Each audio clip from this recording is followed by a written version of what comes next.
Hello and welcome to Gnanmanji Vidyapeeth Mova online digital platform. As you know, I am your science teacher Vatsal Trivedi. So आज हम लोग देखने वाले हैं जो अभी हमने लास्ट टाइम डे 3 के अंदर देखा था कि लेबोरेटरी थर्मोमीटर, क्लिनिकल थर्मोमीटर और डिजिटल थर्मोमीटर. सो आज हम फिजिक्स के अंदर यही देखने वाले हैं. So let's start the day 4.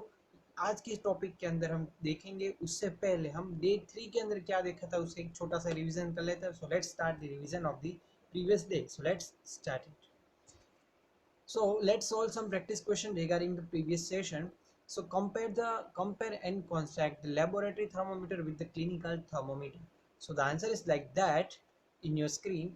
The laboratory thermometer and clinical thermometer. So it has a measure bulb and the long narrow column in laboratory thermometer.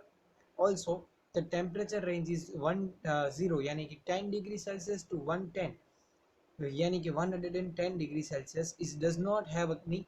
It is used to measure the temperature of an object in a daily use. Now, in compare with the clinical thermometer, so it has a mercury bulb or a short narrow tube.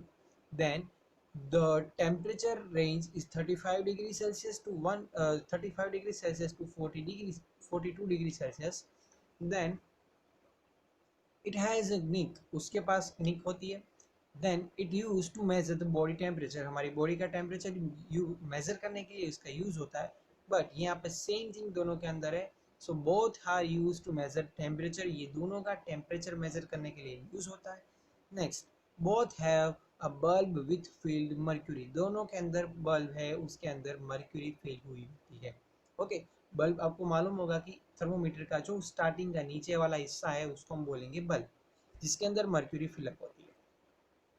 Next, it is NCERT exercise की question number 1 है जो page number 45 पर है. If you have okay, so please open. If you don't have, so don't be afraid, यहाँ से आप directly solve कर सकते हो. State the similarities between laboratory and thermometer and clinical thermometer. So क्या क्या सिमिलरिटीज है? सो आंसर मैंने यहाँ पे टेबल के अंदर लिखा है. क्लिनिकल थर्मोमीटर और laboratory thermometer.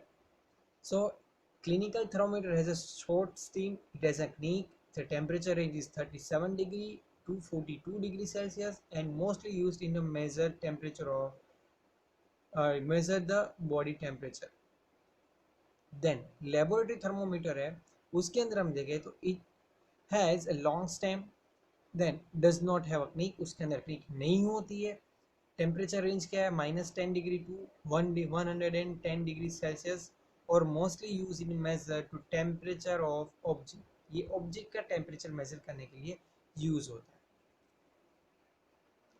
Now discuss in pair. Now let's solve some detail question. ये आपको होमवर्क में नहीं करेंगे तो चलेगा, बट जो रियल क्वेश्चन आंसर है वो सब आपको करना पड़ेगा. So identify this thermometer, why it is use mostly.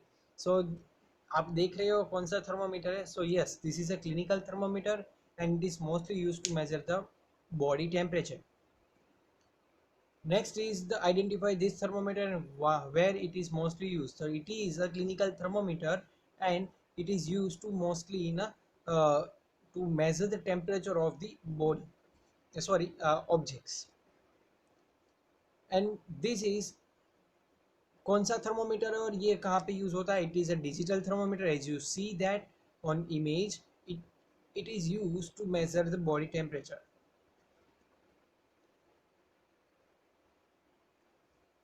So now let's start the today's topic, heat transfer. आप यहाँ पे देख सकते हो हीट और ट्रांसफर, यानी कि हीट है वो एक जगह से दूसरी जगह पर कैसे ट्रांसफर होगी, यानी कि मूवमेंट किस तरह से होगी वो आप देख सकते हो. आपके आसपास कहीं कभार ये प्रोसेस, साइंटिफिक प्रोसेस होती रहती है. अभी किस तरह से होती है ये देखने और जानने और समझने के बाद अभी हम लोग कहीं कहीं भी हम हमारे आसपास देखेंगे तो आप डायरेक्टली समझ जाओगे कि किस तरह से हीट ट्रांसफर हो रही है. First, have you ever wondered why a hot cup of tea cools down when it is left outside in the room. जब हम उसको बाहर ले जाते हैं तो थोड़ी देर बाद वो ठंडी क्यों हो जाती है? ऐसा એવું તો શું થાય છે કે કોફી કે કોઈ પણ ગરમ વસ્તુ આપણે બહાર કોઈ ઘરે મહેમાન આવ્યું હોય ને ઘણી થોડી વાર મૂકી રાખીએ બહાર, તો થોડી વારની અંદર ચા છે કે કોફી છે એ થોડી વારની અંદર ठंडी थी जाए, रूम टेम्परेचर जितनी थी जाए, हकीकत तो तेमांथी धुमाड़ा निकलता हो। वाई ऐसा क्या होता है कि वो जल्दी से ठंडी हो जाती है। Okay, so the energy contain in the hot T is more than the energy of the cooler surrounding air. ये थिंग आपको समझनी काफ़ी ज़रूरी है, थोड़ा बहुत आपको इजीली समझ में आए, इसीलिए मैं लोकल लैंग्वेज में जा रहा हूँ।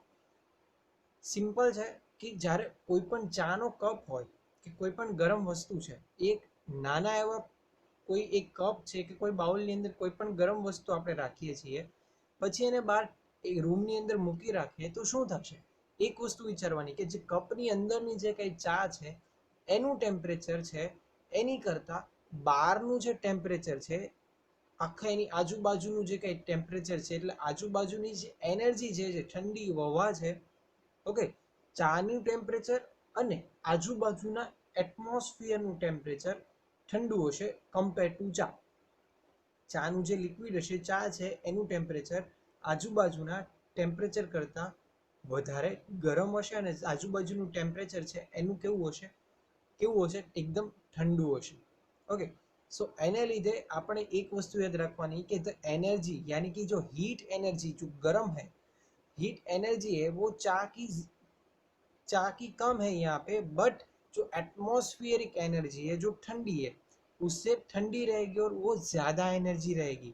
ओके, यानी सिंपल सी बात है, एक कपनी अंदर गरम वस्तु है પણ આજુબાજુનું એટમોસ્ફિયર તો ઠંડુ છે ને, એ ચા કરતાં આજુબાજુના એટમોસ્ફિયરની વેલ્યુ વધારે છે. ચાનું તો સીમિત છે બટ આની વેલ્યુ વધારે છે. ધેટ્સ વાય અંદર કરતાં બહારની એનર્જી વધારે છે. કેવી એનર્જી છે? ઠંડી એનર્જી રહેશે, કેમ કે ચા વધારે ગરમ છે બટ એ ઓછી માત્રામાં, ખાલી ચાનો કપ જ ગરમ છે, આજુબાજુનું એટમોસ્ફિયર ગરમ નથી, આજુબાજુનું એટમોસ્ફિયર વધારે પૂરતું છે એટલા માટે એ ઠંડુ છે. ઓકે, હવે એટલા માટે શું થશે? હવે જે થશે એને આપણે કહીશું હીટ ટેમ્પરેચર. સો હવે શું થશે? Heat energy flowing out. જો ગરમ વસ્તુ છે એ જે ઓછી વસ્તુ હશે એ વધારે તરફ જવાનો ટ્રાય કરશે. અહીંયા ઓછું શું છે? ગરમ છે. ટેમ્પરેચર હીટ એનર્જી અહીંયા જેની હાયર એનર્જી છે, ચાની હીટ એનર્જી છે એ ઓછી છે compare to surrounding cooler energy. આજુબાજુની એટમોસ્ફિયરિક એનર્જી છે એની કરતાં એ ઓછી છે. સો એને કારણે શું કરશે? જે અંદરની હીટ એનર્જી છે એ બહારના એટમોસ્ફિયરમાં જવાની ટ્રાય કરવાનું શરૂ કરશે. સો એને લીધે આ જે આપણું જે ચાનો કપ છે એ થોડા સમય પછી ઠંડો થવાનું શરૂ થઈ જશે. સો આ એક રીઝન છે, આને કહેવાય હીટ ટ્રાન્સફર. अभी हम देखते हैं. So the tea is water at the higher temperature than that of the air. Hence, the heat flows from the tea to the air and the tea lose the heat and gets cold. T के अंदर की जो गर्मी है वो बाहर निकलनी, heat है वो बाहर एटमॉस्फेयर के एयर के अंदर एयर के साथ घुलने की, बाहर मिलने का स्टार्ट हो जाएगा. बाहर निकलने के शुरू होने के बाद जो टोटली चाय है वो क्या हो जाएगी? It's become cold. उसका टेम्परेचर कम होता जाएगा जैसे जैसे हीट बाहर निकलती जाएगी. आप देख सकते हो कहीं कभार कोई भी चाय है तो उसके अंदर से धुआं निकल रहा है, तो वो धुआं कहाँ पे है? एटमॉस्फेयर के अंदर वो मिल जाएगा. सिंपल सी थिंग है, एटमॉस्फेयर की वैल्यू ज़्यादा रहेगी क्योंकि वो एक बड़ा सा एटमॉस्फेयर है. ओके, अभी मैं आपको एक सिंपल एग्जांपल दूँ. फ्रीज में से बर्फ़ निकालो. समझ में आ गया? फ्रीज का टेम्परेचर कितना है? बहुत ही ठंडा रहता है. और बाहर फ्रीज में से बर्फ़ को बाहर निकालूंगा तो क्या होगा? पिघल जाएगा. क्यों? क्योंकि वहाँ पे एटमॉस्फेयर उससे ज़्यादा गर्म है. ओके, फ्रीज का टेम्परेचर काफ़ी डिक्रीज होगा, काफ़ी कम होगा. ओके, बट बाहर का टेम्परेचर है वो फ्रीज के मुताबिक बाहर का टेम्परेचर ज़्यादा गर्म रहेगा. ये आप समझते हो? सो उसकी वजह से वो क्या होगा? जिसकी वैल्यू ज़्यादा उसी की फॉर्म में वो जल्दी से आ जाए. अगर बाहर की वैल्यू गर्म है तो चीज़ पिघल जाएगी, ठंडी है तो चीज़ फ्रीज हो जाएगी. यही मेथड है, उसको बोलते हैं heat transfer. Heat transfer always occur from the hot object in a cold object. So that is from the objects at higher temperature to objects at lower temperature. क्या होगा? higher temperature to lower temperature तक जाएगी. Okay. Discuss Does the heat from the hot tea continue to flow outside? Identify, or does it stop after the some time? क्या ऐसा होता है ये continuous उसके अंदर से हीट चली जाएगी, निकलती जा रही है, कब तक निकलेगी? तो उसका भी आंसर है heat transfer stop when both bodies are achieve same temperature, यानी कि एटमॉस्फेरिक टेम्परेचर और कप का टेम्परेचर सेम हो जाएगा तभी हीट ट्रांसफर होनी बंद हो जाएगी। समझ में आ रहा है? बर्फ कब तक पिघलेगा? जब तक वो पानी नहीं हो जाए। पानी कब होगा? जब एटमॉस्फेरिक रूम टेम्परेचर के अंदर पानी की जितनी वैल्यू होगी उतना टेम्परेचर हो जाएगा, तब तक वो पिघल जाएगा। सेम इट इज चाय, कब तक उसके अंदर से हीट ट्रांसफर होती रहेगी? जब तक चाय का टेम्परेचर और एटमॉस्फेयर का टेम्परेचर सेम ना हो जाए तब तक वो हीट ट्रांसफर मेथड स्टार्ट रहेगी। Now check for the understanding, कुछ क्वेश्चन है। 1 liter of the water at 30 degrees Celsius is mixed with the 1 liter water of 50 degree temperature. The temperature of this mixture soon as the formed of will be, क्या आएगा answer? Between 30 to 50 degree. क्योंकि ये दो, एक का 30 degree है और एक का 50 डिग्री है, तो ये दोनों को मिक्स कर देंगे तो क्या होगा, उसके बीच वाला हमको मिल जाएगा temperature. An iron ball at 40 degree Celsius is dropped in a mug containing the water 40 degree, so the heat will not flow, not flow from the iron ball to water on form of the iron ball. Now let's solve practice question number 4.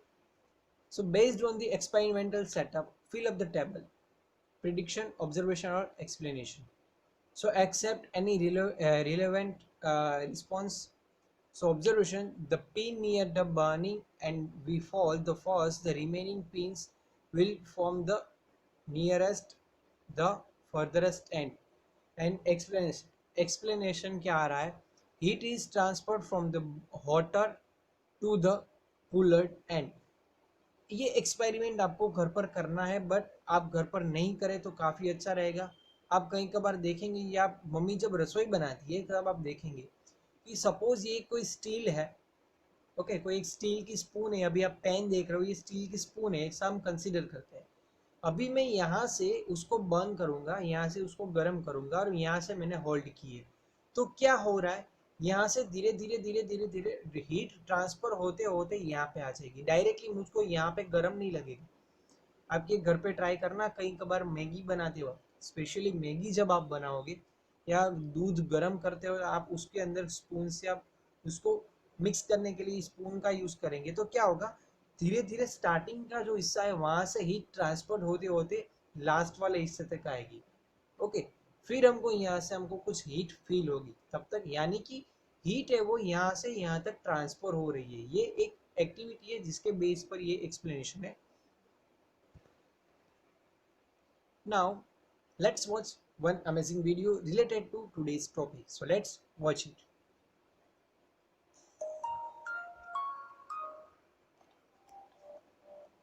One day, while working in the kitchen, Ajay's mother asked him to turn off the burner.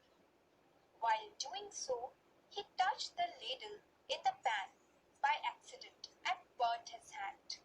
Ouch! That must have hurt. Have you ever experienced something similar? Have you ever wondered why the ladle becomes hot even though it never comes in contact with the flame of the burner? To answer this question, let us learn more about conduction, a mode of heat transfer. When we heat a solid, the particles closest to the heat gain energy and start vibrating. As they vibrate, this heat energy gets transferred from these particles to the neighboring ones. In this way, heat transfers from the hotter parts of the solid to the colder parts. This process is called conduction. Conduction occurs not only within the same solid, in fact, it can transfer heat. अभी आप यहाँ पे देख रहे हो conduction, यानी कि धीरे धीरे कोई भी मेटल है, यानी कि कंडक्शन यानी कि हीट ट्रांसफर जिसके अंदर हो सकती है, वो जो कुछ भी मटेरियल उसको हम बोलेंगे कंडक्टर। इलेक्ट्रिसिटी और हीट दोनों ट्रांसफर हो सकती है, वो कुछ भी जो भी मटेरियल है उसको हम बोलेंगे कंडक्टर। और कंडक्टर के अंदर क्या होगा, कंडक्शन होगा, यहाँ पे हीट कंडक्शन हो रही है यानी कि हीट ट्रांसफर हो रही है। तो जब हम मम्मी रसोई बनाती है तो आप देखिए, मैंने अभी आपको बोला था कि स्टील की स्पून है या फिर कोई चमचा है, वो हम क्या करेंगे, वो गर्म हो जाता है। क्यों? यानी कि कोई भी हमने कोई भी बाउल लिया है, वो डायरेक्टली जब हम उसको उसके अंदर कुछ बनाते होंगे, रसोई बनाती है जब हमारी मम्मी, तब ये स्टील गर्म हो जाता है। क्यों? बिकॉज ये कंडक्टर है और उसके अंदर हीट कंडक्ट होती है। किस तरह से? उसके अंदर जो एटम्स होते हैं, मॉलिक्यूल्स होते हैं, वन बाय वन वो नीचे से लेकर ऊपरी तक वो गर्म होते जा रहे हैं, और बाद में वो अंदर का जो कुछ भी हमको पकाना है, जो भी खाना बनाना है, वो गर्म होता है। यहाँ पे आप देख सकते हो बाय एरो, यहाँ पे हीट ट्रांसफर हो रही है। from a hotter body to another colder one, as long as the two bodies are in contact with each other. This is why the ladle in the pan became hot even though it was not in direct contact with the flame. For conduction to occur, the two bodies must have different temperatures. They must be in contact with each other. Conduction कब होगा? जब जो दो body यानी कि एक hot और cold, ये दो टाइप की बॉडी, कोई हॉट और कोल्ड ऑब्जेक्ट होगा, तभी ये कंडक्शन पास आउट होगा। Okay, now let's watch one another video. We know that what is the conductor and what is the insulator. So conductor क्या होता है? जिसके अंदर से इलेक्ट्रिसिटी और लाइट, इलेक्ट्रिसिटी और हीट पास हो सकती है। इससे जो कुछ भी मटेरियल है उसको हम क्या बोलेंगे? कंडक्टर्स। और जिसके अंदर से इलेक्ट्रिसिटी और लाइट पास नहीं होगी, लाइक वुड है, तो वो सभी चीज किस में आएगी? प्लास्टिक है, वो इंसुलेटर के अंदर आएगी। So let's watch is the video of conductor and insulators. Conductors and insulators. Some solids, mostly metals, are good conductors of heat. That is, they transfer heat at a very fast rate. However, some solids, mostly non-metals, are poor conductors of heat. That is, they transfer heat at a very slow rate. We call them insulators. This is why most cooking utensils have metallic bodies and wooden or rubber handles.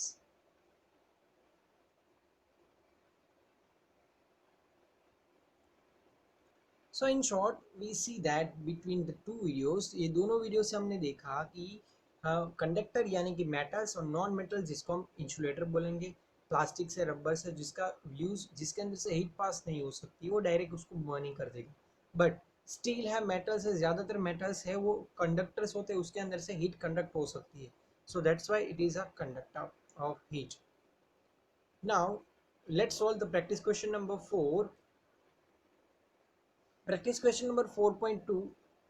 3 spoons with the sum amount of the butter were placed in a hot water shown in the figure. Answer the question. In which case will the butter melt first? कौन से case में butter जल्दी से पिघल जाएगा? अब ये आपको ही बताना है। यहाँ पे एक लकड़े की, एक प्लास्टिक की और मेटालिक स्पून है जो दो गरम गरम पानी के अंदर रखी है।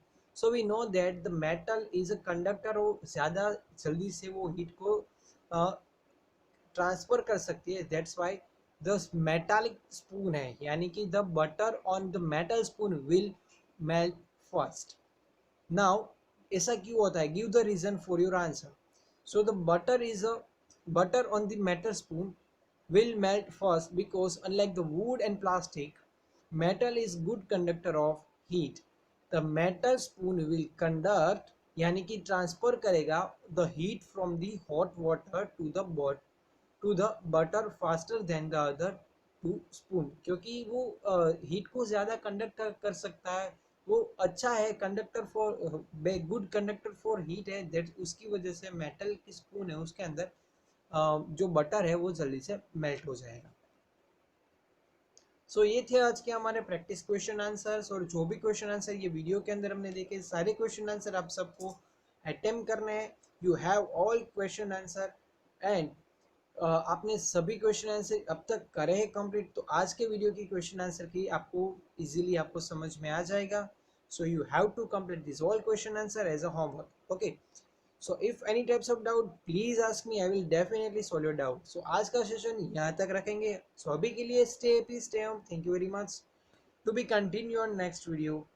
Thank you very much. Fun with science. Enjoy the science. Bye bye.